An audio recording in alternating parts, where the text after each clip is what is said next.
how to read virtual cues in online meetings. Now, online meetings are a norm these days. You can connect people from all over the world, but they do present certain challenges in terms of communication. So I want to go through a few of those with you today. Let's look at the first one, which is all about your video.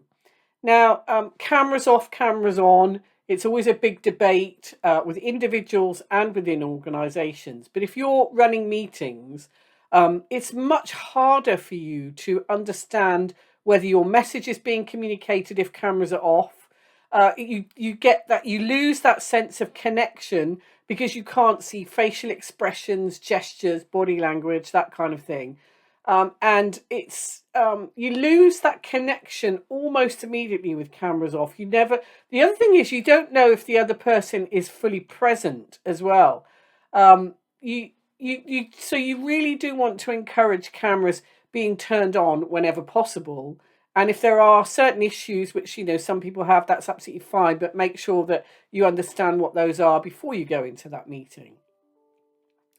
The next one I want to talk to you about is eye contact. Now, eye contact can be a challenge depending on the person's screen layout and their camera position. Some people have their camera kind of over here on their second screen and they're looking. So the camera's here, but they're actually looking over here. So there's really I've had lots of weird conversations with people. Sometimes they're looking at me here, but the camera's here. So you have this really strange conversation. So you want to try and encourage people to make sure they look through the camera when you're prepping people for meetings. And also when you're running them yourself, there is another tendency we all do is to look down here. So you've got a person and you're looking at them down there and you're not actually looking into the camera. So in terms of those cues, those visual cues, really, really try and look through that camera because that's the way you're going to get that connection. And for the person who's trying to read those cues, it's very, very difficult if you've got all those distractions and you're looking over here. So for the person attending meetings, try and make sure that you're looking through your camera. The other one is body language and posture.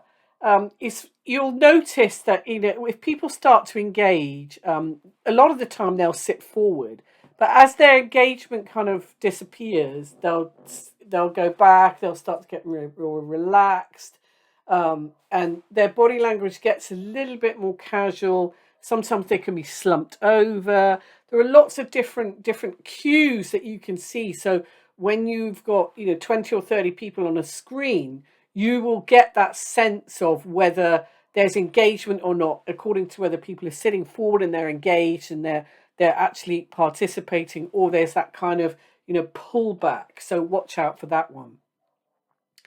The last one I want you to think about is voice, tone, and volume. When you're listening online to other people speaking in a meeting, listen for the nuances in their vocal tone and their volume. Listen for those changes in pitch, changes in their pace, the intensity of what they're saying. That'll definitely help you.